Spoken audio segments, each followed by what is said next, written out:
Russell Anthony Penn started his football career at Halesowen Town as an 8-year-old. Now, 30 years later, he has returned as its manager. After a long and distinguished career in the EFL and the higher levels of non-league, he now leads his new team into an FA Trophy match against Kidderminster Harriers. A club that, over 3 separate occasions, has been his club for the best part of a quarter of his life. In this interview, conducted informally in the Elts Bar after training last Thursday, we explore, with Russ, the milestones of a career and the fates that have led to a very emotional situation for him next Saturday. We hope you enjoy.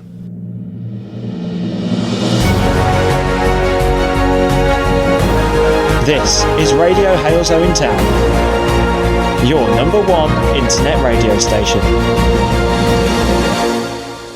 Right, here in the Elts Bar after training on a Thursday night, halfway between 2 matches. Tuesday night we were at Lowestoft, and on Saturday we've got Sudbury. We've just about recovered from one and we're getting ready for another one. With, of course, Russell Anthony Penn. And it says on Wikipedia it's your birthday tomorrow. Correct, Frank. Yeah, I'm savouring my last day of being 38 tonight. I've got 2 hours left. That's very good. Yeah. So yeah, looking forward to it. Good. Excellent. Now, when your brother Mike joined Edinburgh Rugby 12 years ago, he was interviewed by the Scotsman newspaper. And the paper reported, it's Murrayfield he's desperate to play on as a means of keeping up sides with his footballing dad and brother. Penn said, my brother, Russell, was a member of the Cheltenham Town football team which reached the English Division 2 playoffs last season, losing out in the final at Wembley to Crewe. As for my dad, he was twice a Wembley finalist in the FA Vars competition when turning out for Halesowen Town. Obviously, family is important to your brother, and I would imagine just as important to you. Oh, for sure. Listen, we are really close as a family. Very sporty, as you've just told. Very competitive. But we all stick together. Even our kids now that are growing up are very sporty and competitive. So I don't know why. I think it is. When they say it's in the blood, I really believe that. Yeah, I think you're absolutely right. Now, let's go back to your early days then, because you started your career in theory at Birmingham City in the youth system. That's quite common now for Stourbridge lads, isn't it, really? Well, it is, but do you know, prior to being scouted from Birmingham, I was a Halesowen youth player, a Halesowen academy, not academy player, under 8s, 9s, 10s, and then went into the pro game at 10 and 11 with Birmingham and Aston Villa. Yeah, of course, Wikipedia only starts at the age of 16, unfortunately. Then you joined the youth system at Kidderminster Harriers in March 2020. That was your first connection with the Harriers, but it didn't last very long. No, and the reason why, they didn't offer any scholarships, and I wanted to be paid for the trade I was doing, and Scunthorpe, albeit 3 hours up north, offered me a scholarship. So they came in and offered that to you. Well, tell us about your time at Scunthorpe, because you were there quite a while. Yeah, I was there 4 years, and you know, it's just not the most easiest places to live. It was rough and ready. It was a very still work town. 200 miles away from home, so you know, I'm homesick a lot of times, but it was a great grounding for me as a professional. Yeah, then you did sign for Scunthorpe on full terms, didn't you? But you returned to Kidderminster Harriers on a free transfer in the summer of 2005. Was that a personal choice, or was it forced upon you? No, forced upon me, because Brian Laws, the manager of Scunthorpe at the time, said he released me. So it was either, right, do I try and find a club local to home, or do I look for a new business? Do I look to a new industry? And fortunately for me, the Scunthorpe captain at the time, Mark Jackson, recommended me to the new manager and got me a trial, and the rest is history, as I say. Well, it is really. I know you went out on loan to Olverchurch for a little while there, but I'm going to talk about what I'm going to call your golden years. Okay. All right. Your golden years, 433 appearances in 11 seasons, between 205 and 216. That's the best part of 40 games a season. That's near enough ever present, isn't it, really, for Kidderminster, Burton, Cheltenham and York. Yeah. I mean, that's quite That's quite a career, isn't it? Well, I was very lucky with no injuries. Really lucky with that. When I missed games, it was through suspension. I was one for a late tackle and one for, trying to use the dark arts in the game. But yeah. Listen, I needed to play. I had to play, and I never wanted to miss a game. And I think that's why my record of playing games was so high. That's right. Well, as I say, 40 matches a season for 11 seasons in succession is pretty good going. Tell me about some of the high points of that time then. Obviously we've already mentioned Cheltenham and your appearance at Wembley, but are there high points in that time for those clubs? Yeah, love the FA Cup runs. We got to the 4th round with Burton Albion, we beat Middlesbrough on the way, we lost to Burn in the 4th round. Cheltenham, we played Everton in the FA Cup 3rd round, Spurs in the FA Cup 3rd round. I scored against Everton, which was a fantastic achievement. It was live on ESPN at the time, and all my family were there. And York City, we got to the playoffs with those as well. I've had some great memories and played with some top class players. And I feel I'm really fortunate to have had the career I've had. Yeah, that's right. Now, for a couple of years after that, 2016 to 2018, you moved around a little bit, didn't you? Yeah. Firstly, Carlisle, then a loan spell at Gateshead, before joining to Wrexham. Almost another full season at Gateshead, then back to York. Those were sort of pretty unsettled years for you, really. Yeah, I'm going to be awful here. Was that sort of a wind down of your career? I think when you hit the 30 mark in football, it's a landmark for managers, and you don't get those 2-3 year deals anymore, and you kind of move around and you follow the money. Your perspective on the game's a little bit different. Your kids are a little bit older, and I think that's what it was. Wrexham, Gateshead, York, Kidderminster, Carlisle. It was it was fragmented, but I still had the same base. We lived in York for 6 years, and I was travelling everywhere, but I think you start to slow down a little bit come 33, 34. That's right. And then, of course, you returned to Agborough for the 3rd time, basically. Reading between the lines, those 2 years were pretty unsettled for you, but all of a sudden you were thrust into the role of caretaker manager in November 2019. Were you surprised at that, or did you put yourself forward for it? Well, a very good friend of mine, Colin Gordon, was the owner at the time, and he just said to me, look, take charge for the interim job for 4 games while we sort ourselves out. I think he was trying to move ownership as well. And the new owners just said, look, win 50% and the job's yours. And we won 2 out of 4. That was it. And that was it before COVID struck.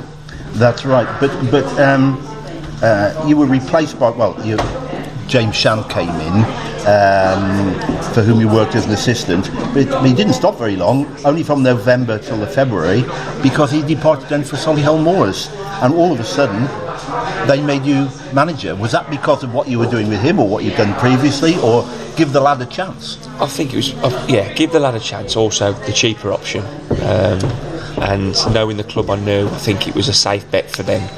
And let's see how he does while we look for a manager. That's what I got in return. That all happened in the space of 3 months. It did. Jimmy Shand come to Kidderminster. I worked under Jimmy, really good coach, but was always looking to move on. And as soon as he had the interest from Solihull, he was off.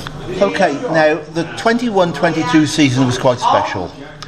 2 Manager of the Month awards in November and January, and then that FA Cup run, wasn't it? You're defeating Reading in the 3rd round and leading West Ham before a 91st minute equaliser and a last minute extra time winner for the Hammers. It took 2 England internationals to knock you out. Oh, didn't it, really? How special was that period for you? Really special, and memories that probably will come back to me in 8 days' time. Fantastic period for the football club. It was a joy to lead them. And listen, once in a lifetime those fixtures come along, and we had a right go in all of them. Yeah, you did. I remember that. It did take. I got to say this. It did take a Hereford lad. It did take a Hereford lad to knock you out in the end. Yeah, Bowen. Well, do you know what though, Frank? To watch the Euros this year and to see Bowen and Rice on the pitch, and to say they were the ones that knocked you out. Yeah, just 6 leagues between us, by the way. Yeah. It was a fantastic achievement from a Step 2 non-league club. Yeah. Well, the season finished a little bit on a downer, really. your form dipped after that, and although you made the playoffs, you lost against Boston. After such a great season, was that a disappointment at the end of it? We blew out of steam. The big thing for us, Matt Preston, who we signed in January, he broke his leg, and it infected the club really, really hard.